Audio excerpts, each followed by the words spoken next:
मनसे अध्यक्ष राज ठाकरे यांनी शरद पवारांना टोला हाणलाय। जातीच्या मुद्द्याला पवारांनी हातभार लावू नये असा सल्ला राज ठाकरे देत आहेत।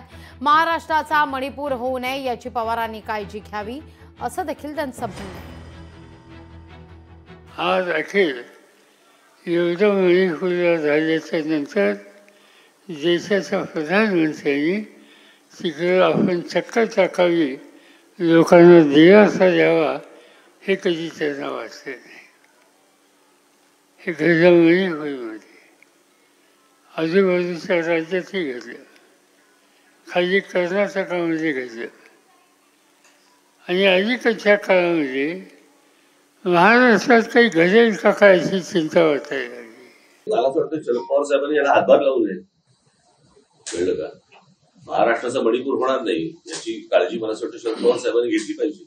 त्यांचं आजपर्यंतचं राजकारण पाहता त्यांना हवंय का नकोय मणिपूर झालेलं राजकारणात त्यांनी परत नव्यानं सुरुवात केलेली आहे।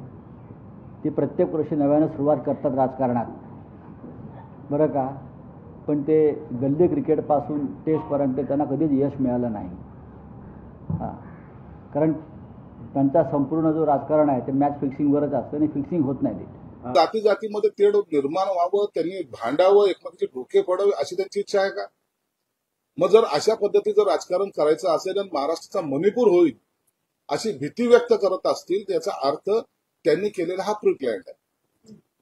त्यांना एक नेता म्हणून जेव्हा ते वरिष्ठ नेता स्वतःला समजतात किंवा महाराष्ट्र त्यांना मानतो, त्या टायमाला त्यांची भूमिका महाराष्ट्रामध्ये कोणत्याही जाती धर्मामध्ये तेढ निर्माण होऊ नये अशी असली पाहिजे।